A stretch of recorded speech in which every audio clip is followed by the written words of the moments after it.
சகஸ்ரநாமத்தில் 394வது நாமாவளி புஷ்டகா அப்படின்ற நாமாவளி.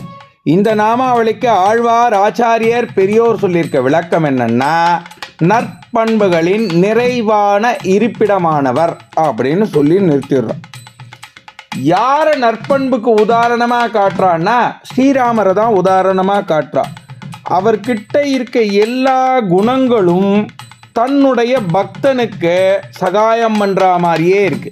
தன்னுடைய மக்கள் அப்படின்னு சொல்கிறவா எல்லாருமே ஸ்ரீராமனுடைய பக்தர்கள்.